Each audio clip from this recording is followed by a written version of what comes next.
There's two reasons I have really, really, really enjoyed this series. And I think one is it's been really clearly biblical. Yeah. But the second is, I think, how practical it's been. And if I go back to the biblical, it comes right out of Matthew 28, 19, and 20. It's Jesus' Great Commission.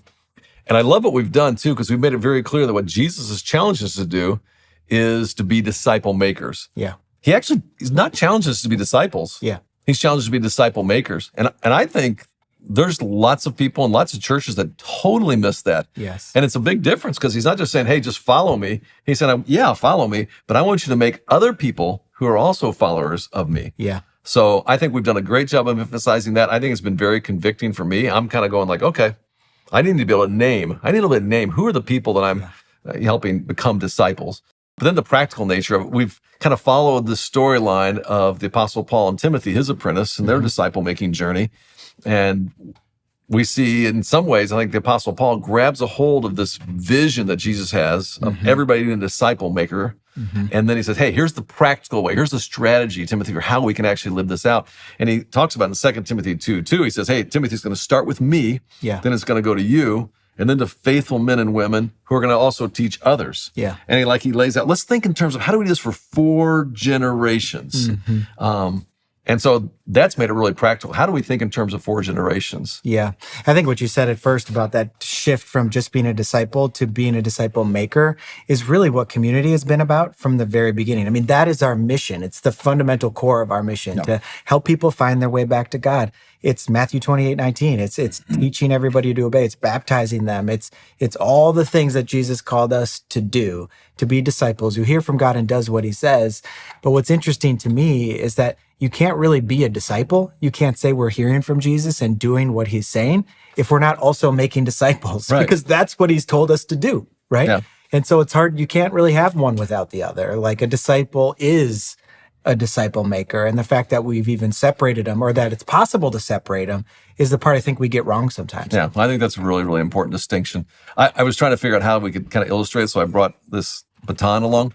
I do love track and field, thanks mostly to my kids who ran cross country and track. In fact, in June, Josh and Caleb and I, we're going to head out to Eugene, Oregon, and we're going to go to the Olympic trials. Oh, that'll be fun. Track and field trials. Yeah. That'll be a blast. But probably the most exciting race is, I think, the relay races.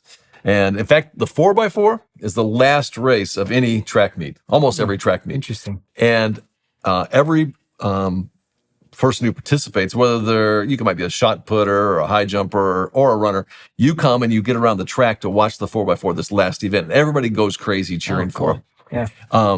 Now, it's important to be fast, but probably the most important part of a relay race is actually the handoff. And you can Google this, but for the last, couple decades, the American teams in our relays in the Olympics have not always done well. We always come in, not always, most of the time we come in with some of the fastest times, seated first. But when we blow it because we don't make the handoff. We don't hand off the baton. Either we get out of the lane or we drop it or we get too far along. And I think in some ways, that illustrates what Jesus was challenging us to do. Yeah, run the race, but don't forget as you run the race to hand off the baton to the next generation, or hand off the baton to your kids, to hand off the baton of disciple making to the people in your small group. Yeah. That kind of thing. Yeah. And so in some ways, I think that's what he's saying. Hey, here's what I want you to do. Yeah. Right. Yeah. Hand the baton to the next person. That's a great illustration. And that's exactly why we've been talking to everyone to really just wake up to this calling that we're each called to be disciple makers, not just disciples ourselves. As Dave said, during the series, we've been looking at the disciple-making relationship between Paul and Timothy. And we see this idea of baton passing and happening in that relationship. And really at the heart of disciple-making is this commitment to pass the baton of wisdom and teaching and love that we've received to others. And we do that to enable them to do the same for even more people. It's meant to be this type of ongoing relay race of sorts. Paul describes this continuous cycle when he writes these words to Timothy in his second letter. And the things you have heard me say in the presence of many witnesses, entrust to reliable people who will also be qualified to teach others. See, Paul has invested in Timothy's life. And he then instructs Timothy to invest in reliable people who will then be able to invest in other qualified people. Do you see sort of the baton moving from one generation to the next, to the next, to the next? You see, disciple making is about creating a lasting legacy of faith that outlasts our own lifetimes. When Paul challenges Timothy, he's also challenging us. He's challenging us to take the long view, to embrace our role as disciple makers. I mean, just for a second, imagine the impact that we could have together. If each one of us were to embrace this call, if each one of us were to invest in our Timothys, think about the ripple effect throughout our neighborhoods, throughout our cities, throughout our world. It's sort of like that butterfly effect, right? But instead of wings causing a typhoon or a hurricane, it's your faith sparking a global revival. And what does our world need more than that, right? And by the way, parents, this is your chief responsibility as a parent. You're to be a disciple maker for your kids. So I really want to challenge you to embrace this call from Jesus, to be a disciple maker, to find your Timothy or your Timothys. It doesn't have to be formal. It doesn't have to be complicated. It just needs to be real. You just need to share your journey. You need to listen to theirs and grow together in faith and in obedience to Jesus. And remember, in that grand relay race of faith, we're not just running for ourselves. We're running for the generations that will follow. So let's run this race, and let's run it with perseverance and with love and with joy. And who knows, maybe one day someone will be sharing about the impact that you've had on their life, continuing this beautiful cycle of lives transformed by Jesus. Dave, the 2 Timothy 2:2 principle has really been a part of like Community's DNA from the very beginning, hasn't it? Oh, yeah. I mean, even kind of some ways before the beginning, because when we first started, there were 5 of us on the staff, 5 staff, no people. And we all went out and started small groups, which is how you make disciples. Yeah. But in addition to that, we also all selected an apprentice. So we had this real one-on-one kind of disciple-making relationship. And for me, my first apprentice there was a guy named Jerry. And actually, Jerry wasn't even a believer yet, which I think is an important kind of point that, I mean, you disciple people before they become a Christian and then after they become a Christian. Totally. But he had this kind of what I would call spiritual velocity. He was headed in the right direction, very interested in spiritual things. And so in addition to the small group, we would meet outside a group one-on-one. And over the course of the next year, he said yes to Jesus. I got a chance to baptize him. He was probably the first person I baptized at Community, which was really awesome. He continued to lead that group, and then I started another brand new group. And so that was that 2 Timothy 2:2, actually being lived out. Yeah. And we did the same thing really with all of church planting, just kind of like Paul and Timothy. For some folks, they might remember Troy and Janet McMahon. Yeah. Troy was a guy who was also an apprentice leader in my small group. He eventually, because he was a pretty quick study, became the leader of that group, and I went and led another group. He reproduced that group through another apprentice, disciple making happening there, and he started coaching. And when we decided to go to multiple locations for the very first time, he was the guy I asked. I said, hey, we'd love to have you come on our staff team. He quit his job at General Mills, joined our staff team. We, again, disciple making, we apprenticed him into that role. And then several years later, when he decided to go plant a church in Kansas City, where he was from, we sent him and some folks, and he went off, and we discipled him, apprenticed him to plant a church. And it's been wildly successful. They have 3 locations. They've helped start 3 different New Thing networks out there and helped plant well over 50 churches. That's amazing. And you can kind of even continue the story because one of the people that went with him, and some of you will know Patrick and Nancy O'Connell, or Patrick and Nancy. Yep. They took them on as apprentices and discipled them. And eventually, Patrick came back to Chicago, leads all of New Thing, our church planting network. And the last 5 years, we've helped plant like almost 20,000 churches in 69 countries.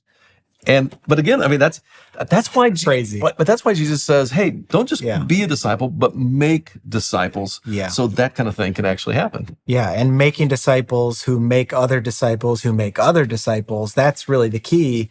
And that's really been the story of Community. And frankly, that's what drew Melissa and I here in the first place. I've told this story before, but that very first lunch that Melissa and I had with you and John was such a pivotal moment for us because you were thinking about starting a church in Downers Grove. We were thinking about planting a church.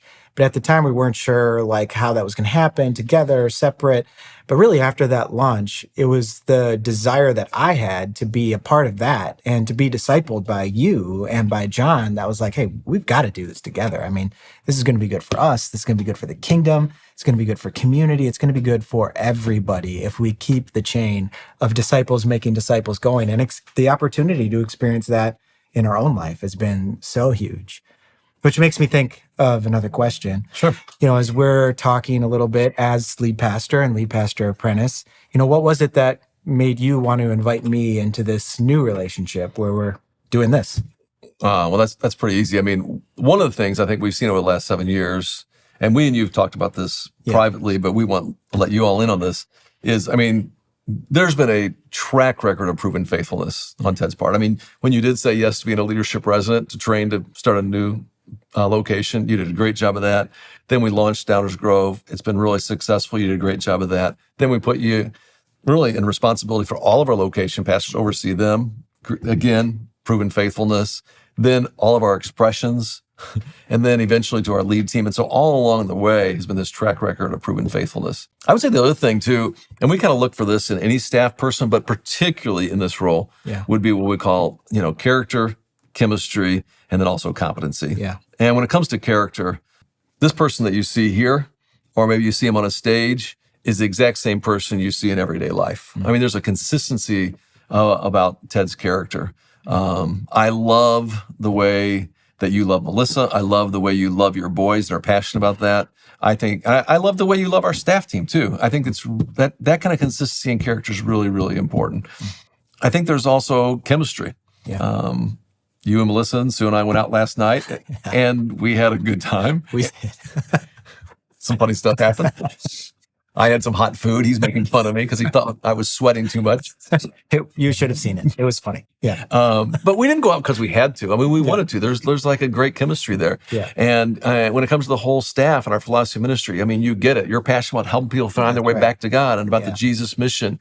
And there's a good, I don't know what else to call it, except a vibe, a chemistry about it. Yeah. I think the other thing is also just competency. God has given you clearly some very unique gifts, some strong leadership gifts, good communication skills, strategic kind of thinking, and good relational skills. And I think that combination together, I mean, candidly, I think you're going to take community to new places that it's never been before. And I'm really excited about that. Wow. Thank you, Dave.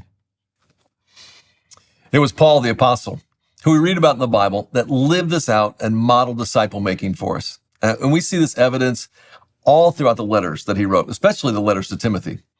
At the end of his second letter to Timothy, you can see that Paul is preparing for a transition in leadership as he writes these words to his young apprentice, Timothy.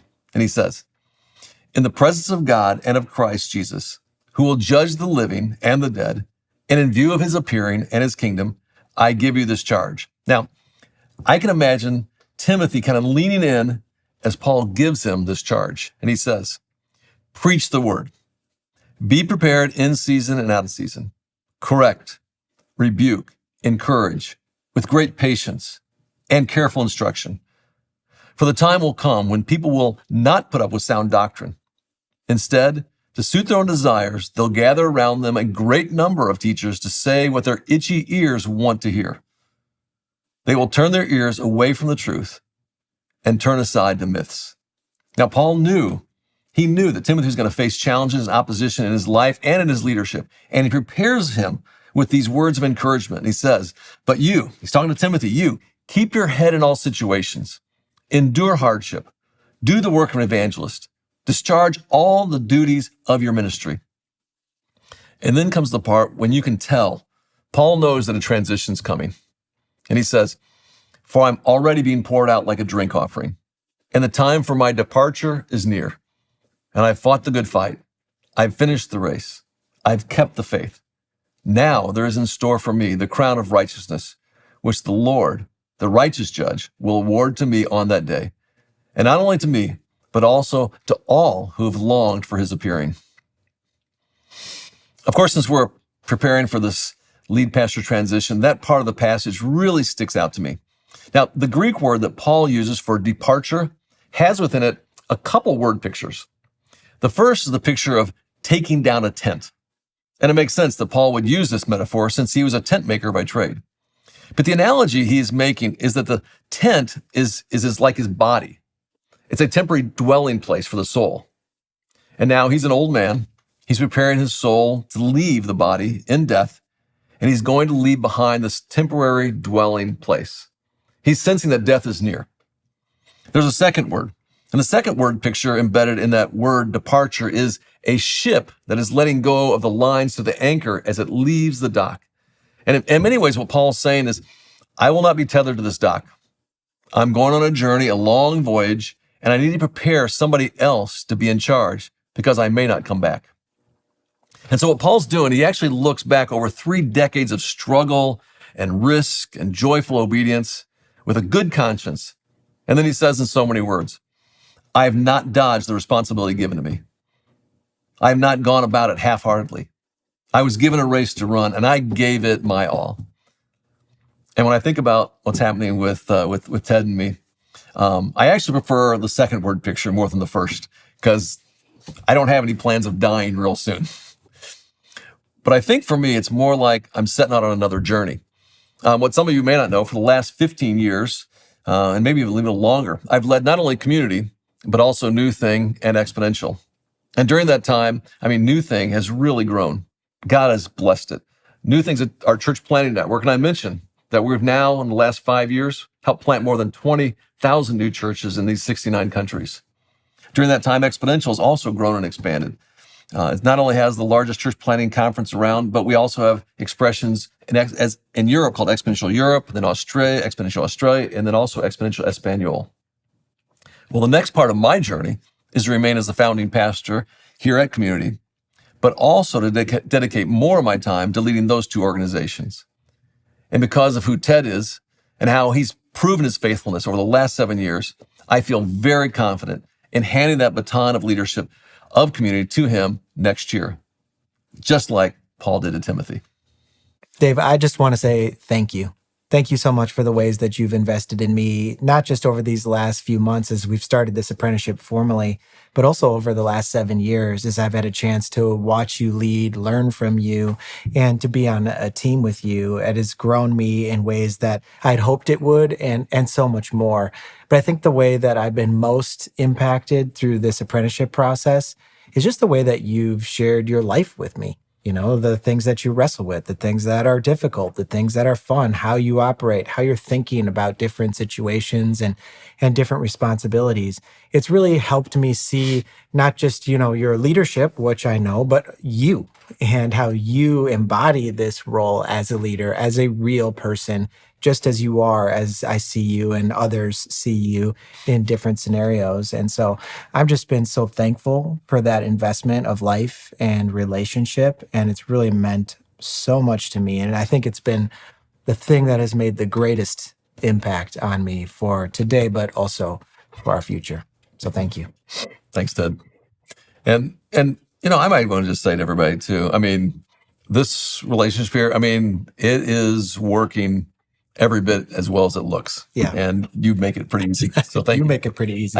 Let's go back to the baton. Okay. I want to illustrate for everybody kind of how this is actually strategically working, this transition, this disciple making from the lead pastor to lead pastor apprentice and eventually become the lead pastor. Yeah. Last September, we made the announcement that you were going to move into this role being the lead pastor apprentice. And I'm holding the baton at that point. And in really ways, I'm doing everything you're watching. Yep. Well, then come January of this year, 2024, somewhere January, February, we had a lead team retreat. Yep. I asked Ted to come with his kind of vision script for what he'd like to see happen in the future. Yep. And we went over that. And by the way, it was very, very strong. Good job. And you're going to get to hear more about this come this fall. Yeah. And at that point, it really became a little bit more kind of like we're getting closer to making the handoff. Yeah. I was doing and you were helping. Yep. Next November will actually be another marker for us because in November, then you're going to start overseeing our lead team meetings, actually having one-on-ones with our lead team, and it's going to be more of your doing and I'm kind of watching. So we're getting close to making the handoff. And then there won't be any of that. It's too late. Yeah. But May of 2025, okay, I will cease being the lead pastor and I will make the handoff. Yep. And then you are kind of off and running to better things for Community. Yeah. And not only do we think this is a healthy process for us as a church and for us as individuals, it's also an important thing for us to be modeling for our entire church of what a disciple-making relationship looks like. It looks like real life investment in another person to help them find their way back to God and grow as a disciple of Jesus. That's what we've been talking about all through this series. And really, that's exactly what we're doing in our relationship. And it doesn't just happen between people in vocational ministry. It's about life. It's about all of our relationships. I mean, the first thing that I think of is a parent. I mean, parents out there, this call to be a disciple maker, this is your principal responsibility as a parent of children, to make disciples of your kids. That is your role. That is your job as a parent. This applies, these concepts, these principles apply exactly to that situation. For small group leaders too. Yeah. I mean, if you have a small group and you're leading a small group or you're an apprentice small group leader, I mean, those people are in that group and they're there for you to disciple. And this might be an important time in the life of your group where you need to have kind of, let's clarify the relationship here. And that's what's going on. That's what you're trying to do. Yeah. Or you think of any other ministry in our church too. I think of Kid City. I think of Stuco. I think of adult ministry. I think of community cares. I think of the arts ministries. I mean, anywhere where you're involved in the church, those people you're doing ministry alongside are opportunities to have disciple-making relationships. And it's not just ministries. It's your friends. It's your neighbors. It's your coworkers. It's anybody you have a relational connection with. We talk about where you live, work, or play. Exactly. Any arena of life. We're called to be impact and influencers for the kingdom of God. And one of the principal ways we do that is to be a disciple maker. And so the challenge again is to find your Timothy, identify who your Timothy or who your Timothys are, and maybe start by having a U+ conversation with them. It is such a great tool to begin the process of helping walk alongside somebody in their own journey of being a disciple and a disciple maker in Jesus' name. Yeah. And the last challenge that Jesus left us before he left planet Earth was like, hey, go and make disciples. And that's what we want to challenge every one of you to do. Let's do that together. Go and make disciples. Amen.